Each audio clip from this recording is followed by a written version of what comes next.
Colillas, 2012. José Palacios. Dirección y responsabilidad del proyecto Fundación El Libro Total. Audiolectura, Audra Studios.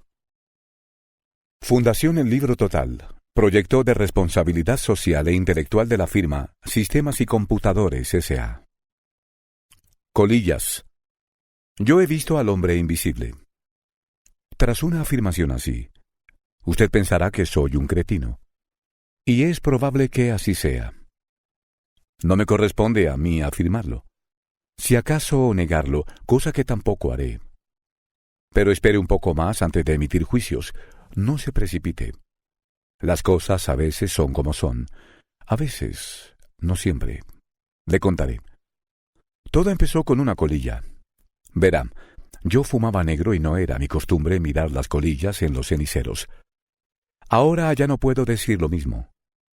Para mí las colillas siempre eran blancas. En casa, claro. Pero, mire por dónde. Esa mañana la colilla, la única, no era blanca. No me sentía muy bien cuando empecé a buscar algún paquete de tabaco. La noche anterior había intentado impresionar a unos amigos que había invitado a cenar con mi deslumbrante colección de vinos, pero cuantas más botellas iba abriendo, más picado salía el vino. Según ellos, claro. Aunque yo siempre lo notaba igual, ni bueno ni malo. Vino. No sé cuántas botellas pudieron caer. Muchas. De cualquier modo, si esperaban beber algo del otro mundo, se equivocaban. Siempre compro vino de marcas raras, y todo lo baratas que permite el decoro, para que nadie me pueda andar diciendo nada. En realidad, mis amigos no tienen ni puta idea de vinos, y yo me ahorro un montón de pelas. Me da igual que el vino sea como sea. A veces hasta que me gusta más el peleón que un reserva. Esa mañana la cabeza me dolía lo suficiente como para seguir buscando mi paquete de tabaco y no hacer mucho caso de la maldita colilla de Winston. ¿Quién coño fuma Winston en esta casa? Que encontré en el cenicero. Usted habrá pensado que podría ser uno de los invitados de la noche anterior. Nada de eso. Ninguno fumaba. Ni siquiera después de una cena y de varias botellas de vino. Sus mujeres tampoco. Hablar sí que hablaban, las señoras, y bebían, incluso más que nosotros, lo que ya es difícil. Pero fumar no fumaba nadie. Salvo yo, que tenía casi que pedir permiso para salir un momento al porche o irme a mi estudio para fumar con ansia, con lo que se calienta.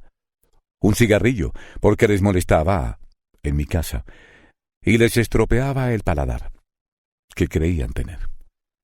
Ahora ya creo que he dejado de fumar. No estoy seguro. Lo decidiré más tarde. Pero eso es otro asunto. Yo vi la colilla. Pensé lo que pensé y seguí buscando mi paquete. Solo más tarde recordé que la había visto. Pero tampoco entonces hice mucho caso. Tardé demasiado en recordarla y para entonces ya tenía otras pruebas.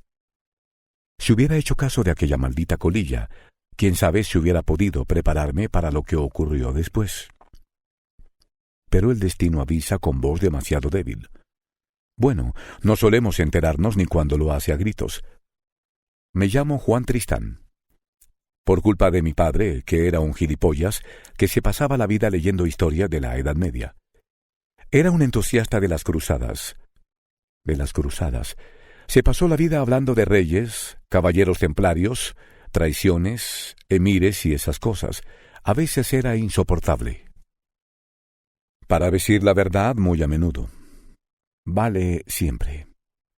De ahí fue de donde sacó mi nombre, de una de esas viejas, mohosas historias que tanto lo emocionaban.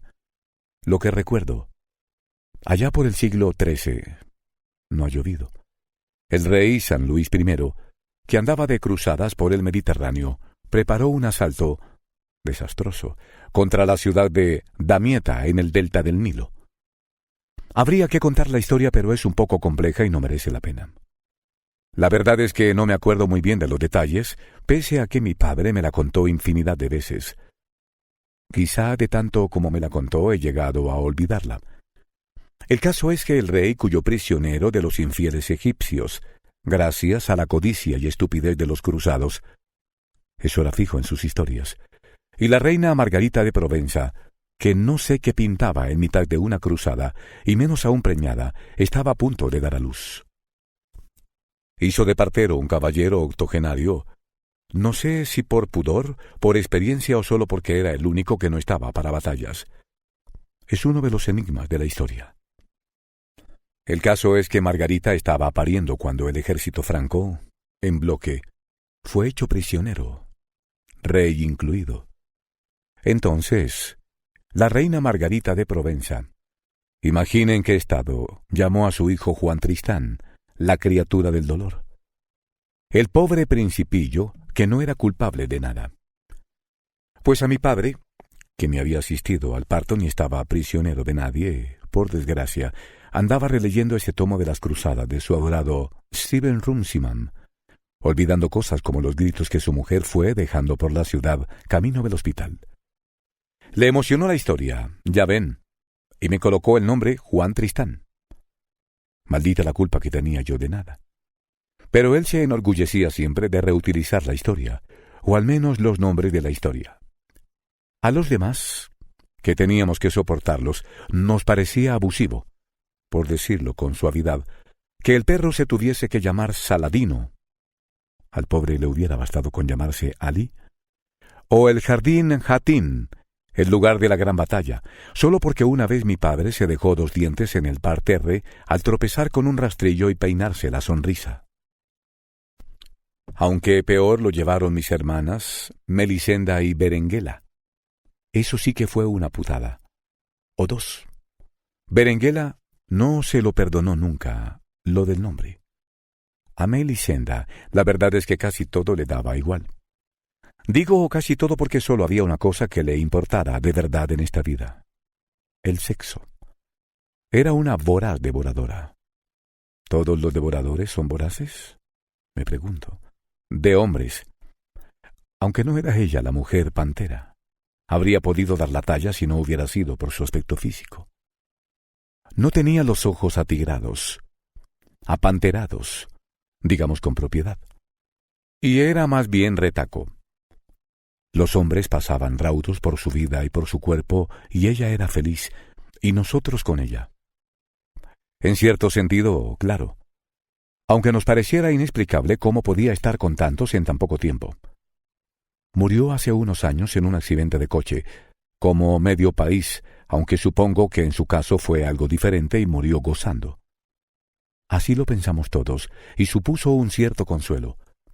Iba a 200 por lo menos, subida encima del conductor.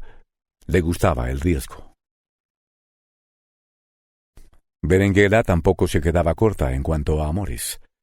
Era más comedida que Melisenda, aunque nunca lo podíamos saber con certeza, porque adoraba el misterio. Tardábamos meses en conocer el nombre de su último amor, y aún así lo negaba, jurando pispireta que no, escondiéndose para hablar por teléfono, con más tontunas que una espía del Mossad. Como no había muchos motivos para esconderse en casa, pues nadie hacía mucho caso de nadie, casi la presionábamos fingiendo espiarla, para que se sintiera bien. Intentábamos abrirle alguna carta, la rara vez que no se precipitaba encima del cartero, o mi madre le prohibía ver al novio de turno, a veces sin saber siquiera si existía o quién pudiera ser. Ella se sentía mejor.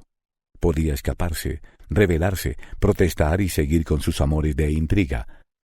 Le encantaban los mensajes secretos, las citas nocturnas, a escondidas y las sorpresas de sus novios. Uno de ellos la esperó un día en el armario ropero de su dormitorio. Se llevó tal susto que acabó en el hospital, la pobre. A la vuelta quemó las puertas del armario. Aún sufre taquicardias. Cuando volvió a ver a su novio, algunos días después, no dijo nada. Le dio una patada en los huevos y se alejó contoneándose. Él tampoco dijo nada, aparte del usual ¡au!, y desapareció en el olvido, que se dice. No sé si él también sufrirá de taquicardia, pero seguro que ya no se esconde en los armarios. Bueno, estaba diciendo que me llamo Juan Tristán. ¿Y qué? Si no hubiese contado la historia de Margarita de Provenza, Para usted sería un nombre como cualquier otro. Ahora conoce un poco más de la historia. Enseñar deleitando, recuerda. Me llamo Juan Tristán y soy escritor. ¿No le suena mi nombre? No me extraña, porque soy un escritor experimental. Tengo teorías. Ya entraremos en materia, si viene al caso, que lo dudo. Y no me conoce porque no publico y no me lamento en absoluto. Yo escribo lo que me da la gana. ¿Entendido, sabiondo? Y si no le gusta, uñas. Bien, está bien, vale. Es que me sale la vena chula cada vez que empiezo a discutir de literatura. Y se supone que esto es una confesión, o un tráiler o algo parecido y no una de mis geniales novelas. ¿Discutimos de géneros? ¿No? Pues volvamos a la colilla. La recordé varios días después. ¿A usted no le pasa eso?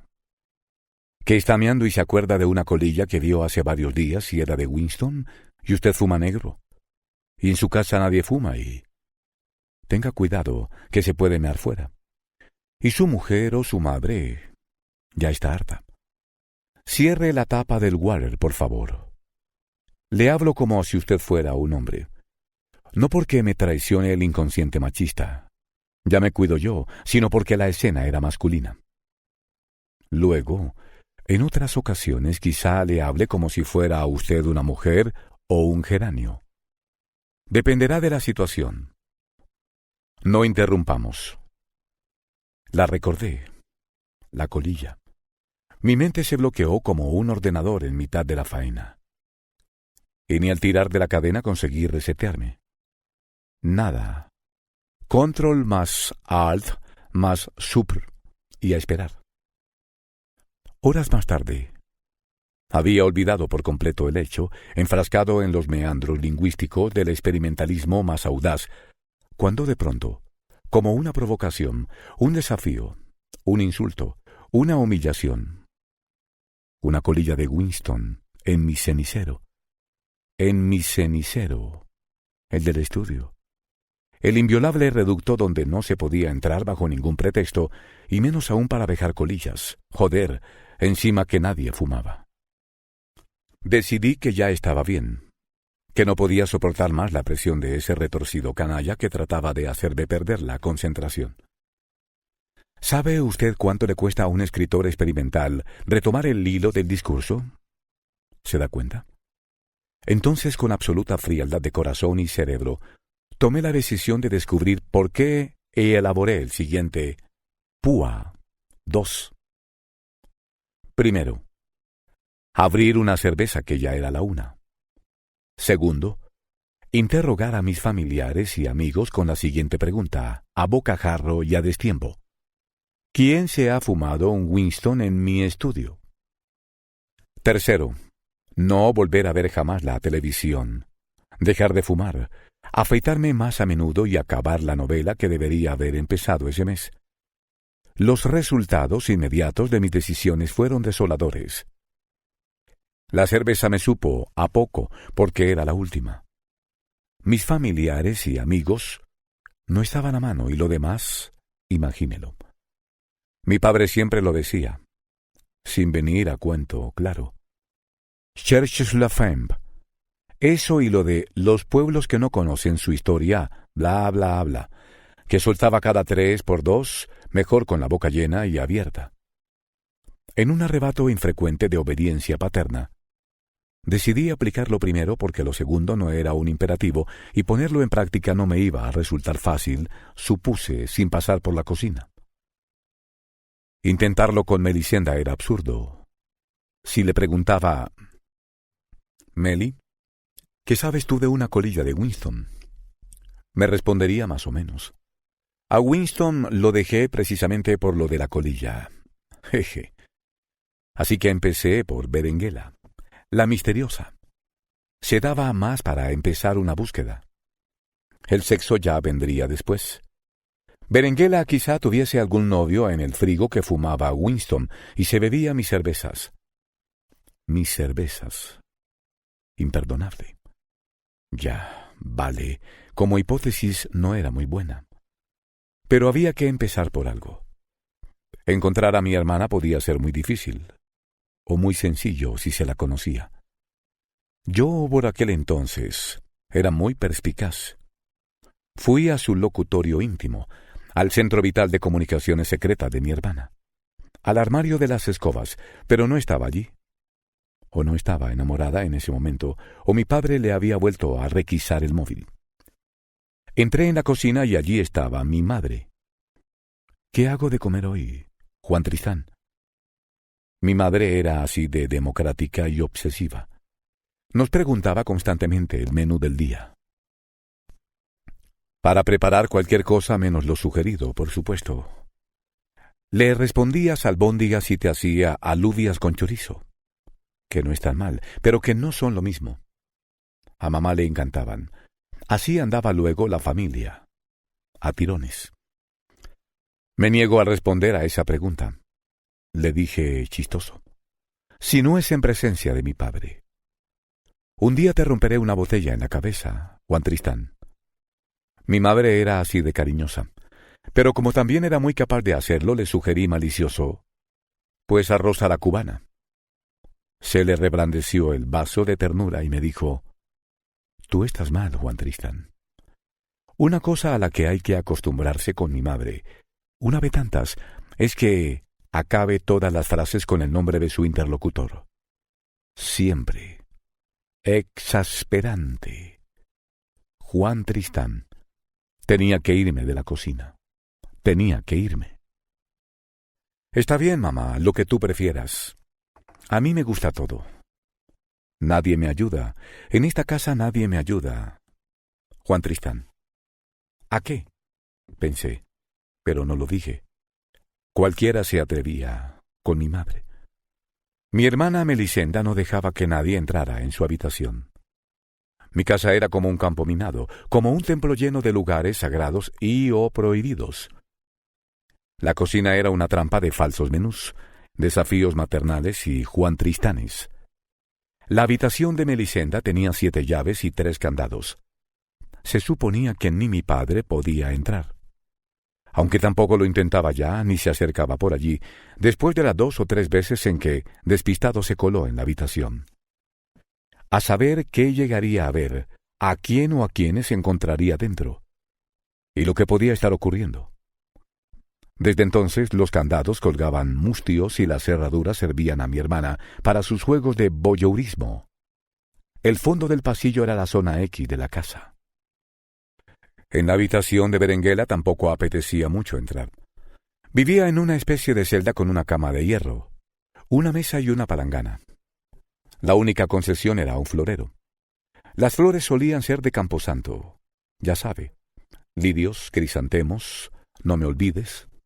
Ah, claro, y una caja fuerte que compró en un charratero, donde escondía sus chorradas de mensajes y sus, falsa la mayoría, cartas de amor. Era una mística Berenguela. Como mi padre nunca estaba en casa, no tenía territorio propio. Su lugar estaba en cualquier otro lugar. Su trabajo y su vida habían transcurrido en el instituto, en la biblioteca del instituto, en la municipal, en la de la comunidad, en las librerías del viejo, en los archivos de la diputación o de algún ayuntamiento perdido en el culo de la provincia. Ahora que estaba jubilado también. A veces creía entender a mi padre lo de andar siempre fuera, pero su fuera era otro dentro aún peor, entre polvo y legajos y ratas y polillas y funcionarios. Ya sé que las bibliotecas no suelen ser ya así, pero me puedo quitar de la cabeza esa imagen decimonónica de las bibliotecas. A mi padre le iban más que esas modernas, luminosas y funcionales que parecen cafeterías berlinesas. No creo que las hubiese reconocido, de no ser por el letrero. Por su aspecto, era el erudito más casposo que se pueda imaginar. En el instituto le llamaban el Piojo. Nosotros, sus hijos, también. Yo convertí el estudio de mi padre en mi estudio, que era, sigue siéndolo, el estudio de un escritor experimental. Por tanto, nadie quería ni quiere entrar para nada, salvo para fumarse un Winston, maldita sea. Ya va siendo hora de que hable de mi mujer. Total, hay tan poco que decir. Nadie sabía muy bien en qué mundo vivía, o en qué dimensión, quizá en un espacio onírico, autónomo, desconocido por la ciencia y la religión. De no haberla conocido lo suficiente, habría jurado que alguna vez había tenido experiencia con LSD, y por allí, por esos sinuosos, centrífugos y coloridos espacios fractales de la psicodelia andaba. Pero no. Era más sencillo que todo eso. Era feliz. Dormía, soñaba y volvía a dormir. Cuando despertaba, aprovechaba para hablar. No se sabía nunca muy bien de qué, pero era amable y dulce y no molestaba. Un ejemplo de conversación. Había un gato verde sobre el tejado y en los geranios caracoles azules. Perdona, querida, decías... Sí. ¿Recuerdas aquella camisa azul de flores verdes, de una tela así como muselina? Sí, mi madre tuvo una igual o parecida, aunque era de algodón y no eran flores, eran pájaros. No sé, no recuerdo. Además, nunca llegué a conocer a tu madre. Bostezo largo y lento, mudo. Pobrecita. ¿Quién? ¿Quién qué? ¿Qué dices? Nada, no importa. ¿Has desayunado? Sí, esta mañana. Ahora me van entrando ganas de cenar. Son ya las 8. Las 8. ¿Cómo pasa el tiempo? ¿No venían hoy a cenar tus amigos? Pero si vinieron ayer, ¿no recuerdas? Ah, sí. Luciano y Alberto. ¿Quiénes son esos? ¿O eran Alfredo y Miriam? Sí, fue muy divertido. Bueno, eso era la lucidez máxima. A los amigos les agradaba mucho su conversación. Y a mí también, ¿por qué negarlo? Era amable y dulce. Sí, mi mujer era amable y dulce. Mi peluche. De todos modos, intenté preguntarle lo del Winston.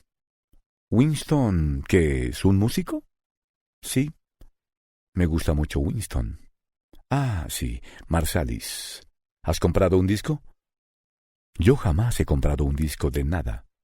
No tengo ni radio en el estudio. La música siempre me ha dejado frío. Mi mujer era incapaz de recordar que yo odiaba la música, como tampoco se acordaba nunca del nombre del perro, y cada vez lo llamaba de una manera. Mohamed, Ali Baba, Yusuf, Aladino, tenía pase, Ahmed, Omar. No sé de dónde sacaba tanto nombre árabe. De todos modos, el Chucho estaba acostumbrado y siempre le daba la pata, pero tarareaba melodías hasta en sueños y recordaba las letras de todas las canciones de los últimos 50 años, más algunos madrigales de Monteverdi, 2 o 3 libretos de Metastasio, casi todas las óperas, en alemán no, creo, y por supuesto nombres de cantantes olvidados. Tan olvidados que hasta ellos habían olvidado que alguna vez fueron cantantes, pero mi mujer recordaba cómo andaban vestidos, cómo se movían, que cantaban. Para su vergüenza, y los hacía volver a ese tiempo lento y cálido en el que vivía. Usted se preguntará cómo es que vivíamos juntos y tan mezclados en casa. Pues es sencillo. La casa era grande. Nos llevábamos relativamente bien. Éramos una familia y todo eso. Y sobre todo, no había más remedio. Vivíamos de las pensiones de mis padres. Él, ex profesor del instituto, rama de historia, por supuesto, y mi madre es funcionaria de Hacienda, sección persecución del fraude, rama a cobros forzados o algo así, supongo. Los demás no trabajábamos porque se suponía que era imposible encontrar trabajo. Probablemente fuese así, pero tampoco lo intentábamos mucho. Además, yo soy un artista, recuerde, escritor experimental.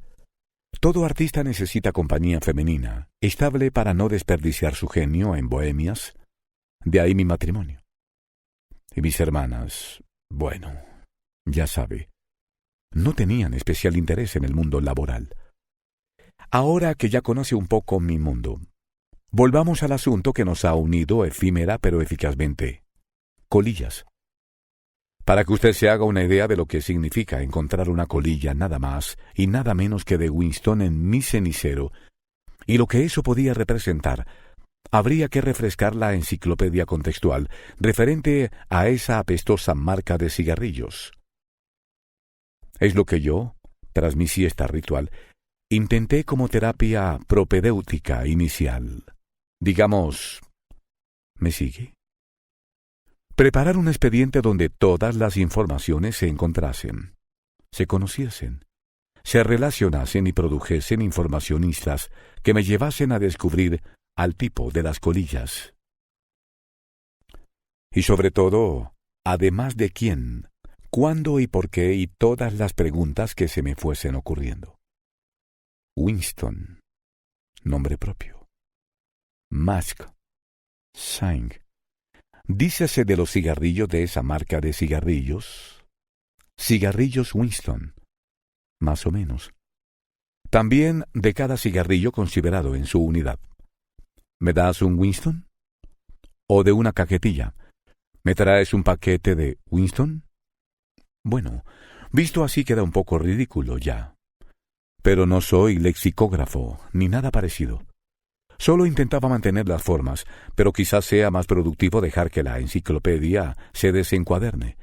Vuelen las hojas, las frases y la memoria en un vórtice nicotínico que nos lleve a alguna parte. Veamos qué nos trae la palabra Winston. Winston Churchill, que fumaba puros y por tanto no tiene nada que ver con el asunto. A ver, más Winston. Sí, la pista de mi mujer, un tal Winston Marsalis. Llamé a Leopoldo, el melómano. Nada de Winston, sino Winston Marsalis, con la Y y sin S. Un fallo de mi mujer que no podría reprocharle, ya que no le hubiera importado lo más mínimo. Winston Smith, el personaje de 1984 de Orwell. No, por ahí no, que nos rayamos. Más cosas. Un paquete de Winston lleva 20 cigarrillos. 20. Tiene un índice tal de nicotina y tal de alquitrán, con unos dibujos rojos y blancos y un tipo de letra como de salón americano. La boquilla es del color de todas las boquillas que no son blancas y lleva unas pintitas como las boquillas que las llevan. ¿O no las lleva? Tendría que comprobarlo. Pero he tirado las colillas. Debería acercarme a un estanco y comprar un paquete. Otro día, ¿eh? Ah, claro, Winston, el genuino sabor americano. La publicidad que recordaba solía ser de jazz años 50, Club Cotton Club, con negros cantando, tocando la trompeta y New York, o Chicago, o New Orleans, o ¿qué más da? De noche con sus lucecitas tan bonitas. Imagen típica de la América más americana. Mientras Marlboro era el símbolo de la América salvaje, del oeste, de los muchachos vaca, de los cowboys, Winston lo era de la América del Este, urbana y desarrollada. En su momento, entre nosotros, la periferia más casposa del imperio fue un tipo de tabaco que imponía tabaco de macarra, vendido casi siempre de contrabando, cuando se creía que si era americano, era mejor. Antes de la era de los lights, ultra lights, super lights, antes del gran anatema, de la gran prohibición, de la gran inflación. Ya ve, no era un tipo de tabaco que se encendiera con cerillas o con clipper, con encendedor metálico o de oro. Aquí me paré. Flashback. Y apareció entre las bambalinas de mi memoria, con sus andares manizos, zambos, la poco agraciada figura de mi tío Paco. Fumaba Winston. Sí, mi tío Paco. Mi tío Paco. Era un personaje, mi tío Paco. Ya me está entrando el vicio heredado de mi madre. Tenía un bigote como de coño. Ya sé que los coños no tienen bigote, pero sí, como si se le hubiese quedado pegado el coño de alguna amante. Es un eufemismo, pegado sobre el labio superior. Era gordo, bajo y calvo, como mi padre, como los hombres de la familia, como las mujeres de la familia también, solo que éstas tienen en las tetas el volumen que los hombres, bueno, que mi tío Paco tenía en la panza, y el bigote más ralo, las mujeres. Llevaba un reloj de oro, una esclava de oro en la que ponía Francisco. Le preguntábamos para que se enfadara y cómo lo hacía. ¿A quién se la había robado? Un cordón de oro con el que podía ahorcarse sin temor a inoportunas roturas. Un escapulario de oro como un doblón de oro. Y un anillo. Un mechero. Un diente. Y qué sé yo más de oro. Está claro. Era constructor.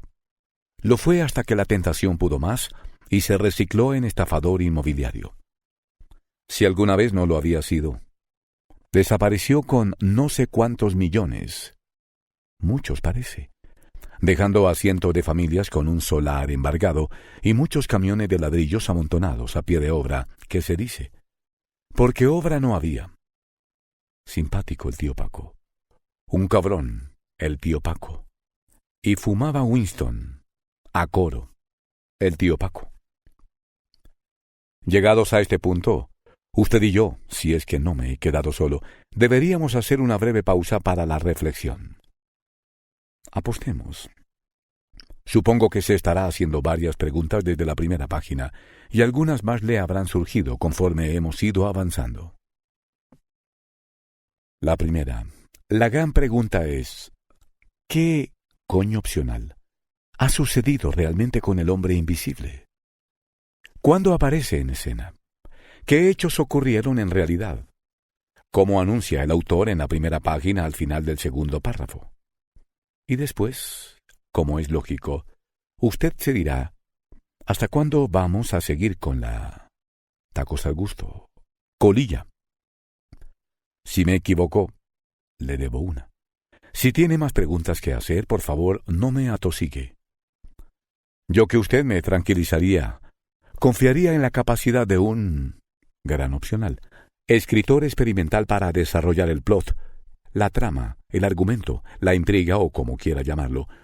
Me abandonaría en sus manos y... Venga, que se duermen. Sigamos. El exhaustivo análisis de mi competencia enciclopédica no me sirvió de mucho. No conseguí nada que me pudiese ser útil, salvo recuperar la memoria de mi tío. Y a saber dónde, en qué envidiable paraíso putero cubatero andaría mi tío. Por aquellos tiempos. Me empezaba a aburrir. Visto que no descubría nada, no aparecían más colillas y mi enfado se iba esfumando. Lo mejor sería comprar unas cervezas en la tienda de la marrana e intentar picotear algo en la cocina, si lo permitía mi madre. Soy terriblemente ordenado, lo que es bastante inusual en un artista y, antes de abandonar mi estudio, comprobé que todo estaba en su lugar. El cenicero lleno de colillas, blancas, blancas, blancas. Libros, folios, papeles, papelillos y papeletas revueltos. Las tazas sucias de café reseco y los botellines de cerveza volcados, derramando sus espumosas gotitas sobre mis escritos. Huesos del perro a medio roer. Ropa sucia a medio roer. Inquebrantables caprichos caninos. Clines usados, pelusas gigantes y telarañas por los rincones, debajo de la mesa y en las estanterías. Me gusta mi estudio. Me dirigía hacia la puerta entornada cuando comenzó todo. Véalo a cámara lenta, como yo lo recuerdo. ¿Cómo sucedió? Lo primero que vi fue la ceniza. 2 milímetros de ceniza gris blanquecina. Como cuando empezamos a pensar inadvertidamente en sacudirla en el cenicero momentos antes de que sea realmente necesario.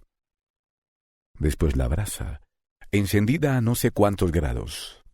Muchos, por lo que llega a quemar, resaltando contra la oscuridad de la pared del pasillo, entre el borde de la puerta y el marco, y luego, lentamente, el blanco cilindro que la seguía, a la ceniza y a la brasa.